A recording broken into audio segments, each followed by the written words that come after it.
dalam rangka menjalin harmonisasi dengan insan pers di Ponorogo, serta mengajak mereka akan kepedulian dalam pengawasan partisipatif. Bawaslu Kabupaten Ponorogo menyelenggarakan kegiatan sosialisasi partisipatif bersama komunitas wartawan yang bertugas di wilayah Ponorogo, bertempat di Hotel Gajah Mada Ponorogo, Rabu 21 Desember 2022. Kegiatan sosialisasi kali ini diikuti sekitar 60 orang dari insan pers baik dari kalangan media cetak, online, radio, serta elektronik. Adapun kegiatan sosialisasi ini menghadirkan narasumber dari PWI Jawa Timur, Mahmud Suhermono, yang juga selaku aktivis media massa. Juga punya rekam jejak panjang dalam kepemiluan, baik sebagai penyelenggara maupun dalam pengawasan. Hadir dalam kegiatan tersebut Musyaifullah Ketua Bawaslu Ponorogo, Juwaini Kordif Humas Bawaslu Ponorogo, dan juga beberapa jajaran anggota Bawaslu Ponorogo. Selain itu, terlihat hadir pada agenda ini Kepala Dinas Kominfo dan Statistik Kabupaten Ponorogo, Bambang Suhendro. Atas komitmen insan media untuk ikut mensukseskan hajatan pemilu 2024, komunitas wartawan yang terdiri dari PWI, Persatuan Wartawan Indonesia Ponorogo, di bawah komando Siti Nur Aini, IJTI, Ikatan Jurnalis Televisi Indonesia Mataraman dengan Ketua Ahmad Subeki, KWP, Komunitas Wartawan Ponorogo, dengan Ketua Nur Yasin, dan AWDI, Asosiasi Wartawan Demokrasi Indonesia, dengan Ketua Nanang Rianto menaikkan MOU dengan Bawaslu untuk berkomitmen membangun kesepahaman partisipatif media mengawasi pemilu dengan Bawaslu. Pada sambutannya, Juwaini Kordif Humas Bawaslu Ponorogo menjelaskan bahwa kegiatan ini sengaja digelar untuk menumbuh kembangkan kesadaran insan pers sebagai pilar demokrasi untuk bisa peduli dengan pemilu yang akan digelar serentak tahun 2024. Bahwa sebagai media mainstream, keberadaan pemberitaan yang valid, berimbang, dan terpercaya harus terus dipegang oleh teman-teman pers, ungkapnya. Musyaifullah Ketua Bawaslu Ponorogo saat dikonfirmasi menyampaikan bahwa dirinya mengungkap adanya peran sentral dari para wartawan yang tentu punya jangkauan akses serta wawasannya luar biasa. Dalam berbagai bidang diharapkan bisa turut partisipasi untuk mengawasi tahapan sekaligus andil dengan pemberitaan yang sehat.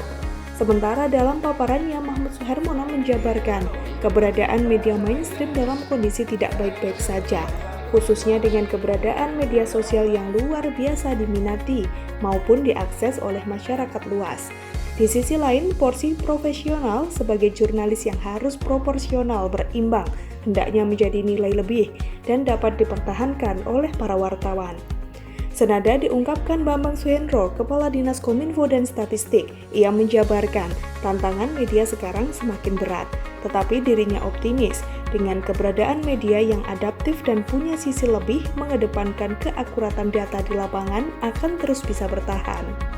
Dirinya menjabarkan ada lebih dari 60 media yang ada di Ponorogo yang di bawah naungan Dinas Kominfo dan Statistik Kabupaten Ponorogo. Ke depan dirinya juga berharap sinergi antar kalangan baik wartawan pemerintah dan pengawas pemilu semakin intens dalam rangka mensukseskan pemilu 2024. Hari ini kami melakukan sosialisasi bersama dengan teman-teman pers ini dalam rangka persiapan pemilu 2024 ini. Tentunya kami sangat mengharapkan dari teman-teman jurnalistik ini untuk ikut serta berpartisipasi dalam pengawasan dan menjaga demokrasi melalui pemilu ini sehingga pelaksanaan pemilu bisa sesuai dengan azas pemilu, fair, jurdil dan demokratis. Sehingga dengan pemaparan dari Pak Mahmud, kemudian dari Dinas Infokom, ini saya kira memberikan setidaknya semangat kawan-kawan untuk tetap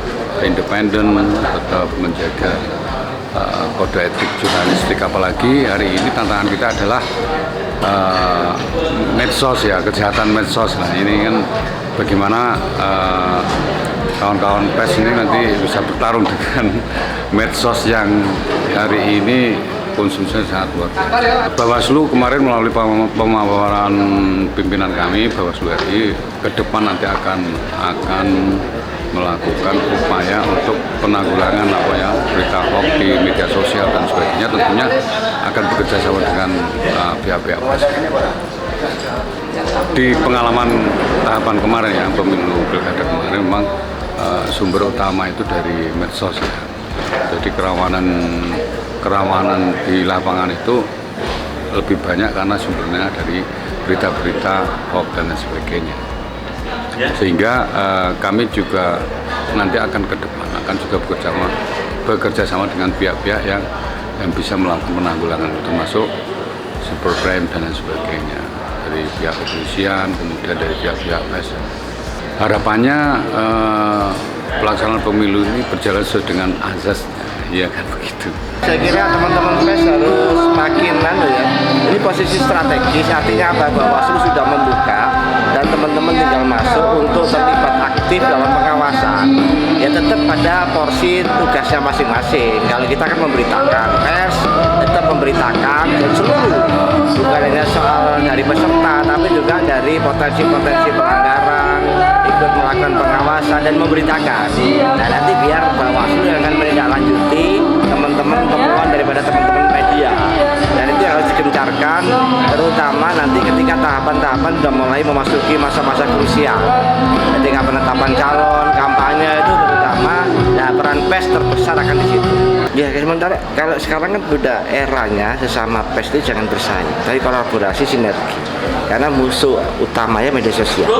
Nah media pers sudah bukan lagi eranya bersaing antara media A, media B, media C. Mereka harus kolaborasi, harus sinergi, dan itu artinya untuk melawan musuh besar ini.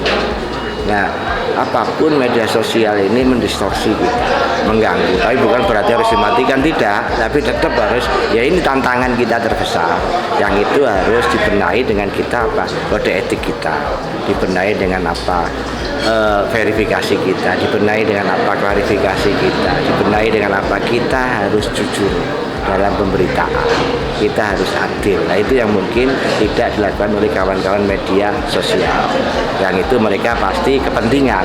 Kalau kita kan kepentingannya untuk masyarakat umum, kalau mereka bisa kepentingan golongan, kepentingan pribadi, kepentingan kelompok. Itu yang harus diketengahkan pers agar bisa bertahan di era digital.